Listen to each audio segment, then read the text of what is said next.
Selamat pagi pada teman-teman semuanya. Kembali lagi di video saya yang terbaru.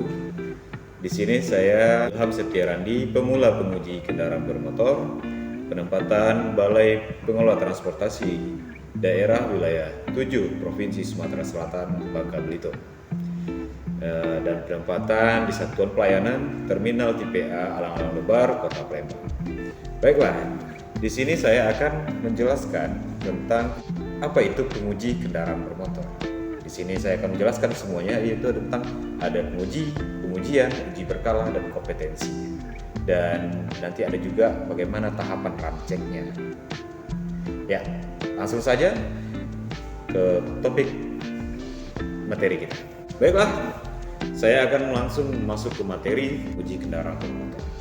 Itu sesuai dengan jabatan yang saya emban sekarang, di posisi saya sebagai pemula penguji kendaraan bermotor.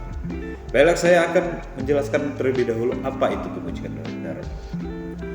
Menurut Peraturan Menteri Perhubungan Republik Indonesia Nomor 156 Tahun 2016, penguji kendaraan bermotor adalah orang yang telah memiliki kompetensi, diberi tugas, tanggung jawab, wewenang, dan hak secara penuh oleh pejabat berwenang untuk melakukan tugas pengujian kendaraan bermotor.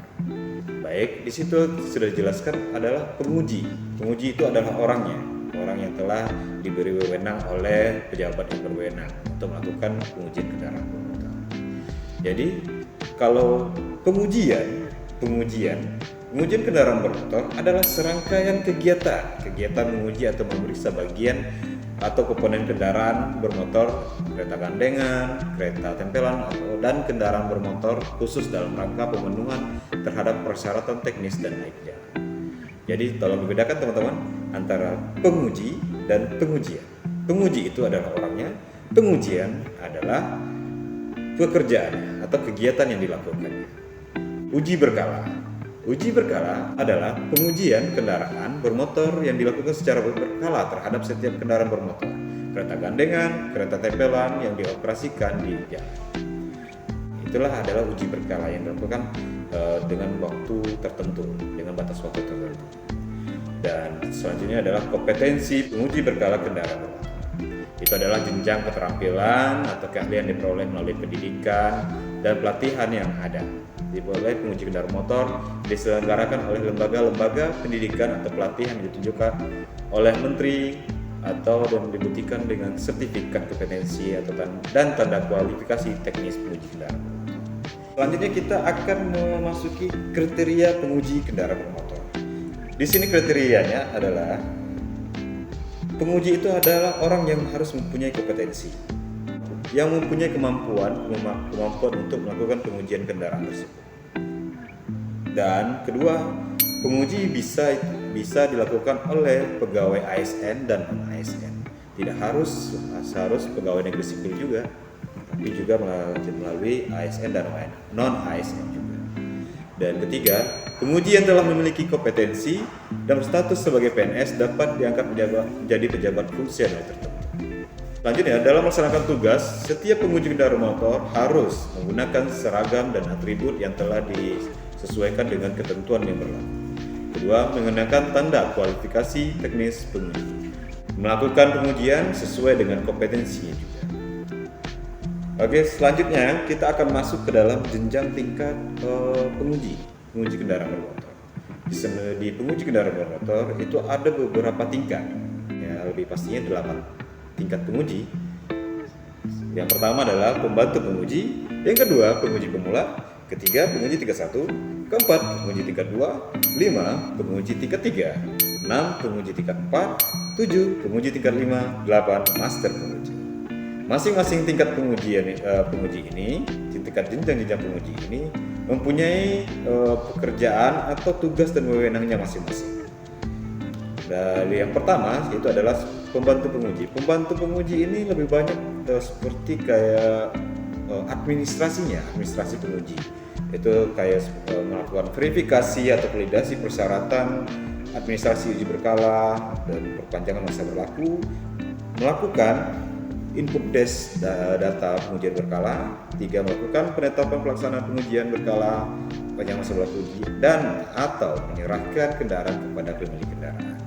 Begitu juga di penguji pemula, itu hampir sama dengan pembantu penguji, tapi lebih tepatnya di tugasnya yang hanya berbeda, itu lebih spesifik.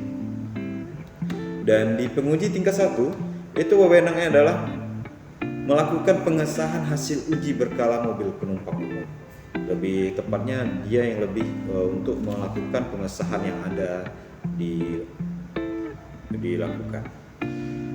Oh ya, saya lupa. Penguji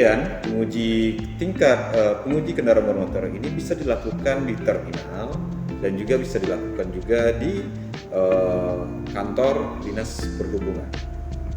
Sebagai informasi, saya lupa tadi ya. Terima kasih. Maaf ya.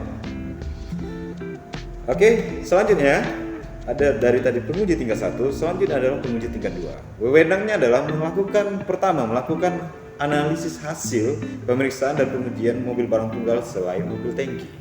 Kedua, melakukan analisis dan evaluasi secara komprehensif hasil pemeriksaan dan pengujian mobil barang tunggal selain mobil tangki terhadap ambang batas persyaratan teknis dan layak jalan. Ketiga, melakukan pengesahan hasil uji berkala mobil penumpang umum dan mobil barang tunggal selain mobil tangki. Jadi kalau di penguji tingkat 2 ini lebih pekerjaan yang lebih banyak, itu lebih tanggung jawabnya lebih besar karena mengaturkan keselamatan dan lain-lainnya. Selanjutnya penguji tingkat 3 melakukan analisis hasil pemeriksaan dan pengujian mobil bus tunggal lantai tunggal. 2. Melakukan analisis evaluasi secara komprehensif hasil pemeriksaan dan pengujian mobil bus tunggal lantai tunggal terhadap ambang batas layak jalan. 3. Melakukan pengesahan hasil uji berkala mobil penumpang umum, mobil bus, dan mobil barang tunggal selain mobil tangki. Dan selanjutnya 4, 5 dan master penguji. Masuk lagi, bagaimana pedoman pelaksanaan inspeksi keselamatan lalu lintas dan angkutan jalan di bidang angkutan umum ini?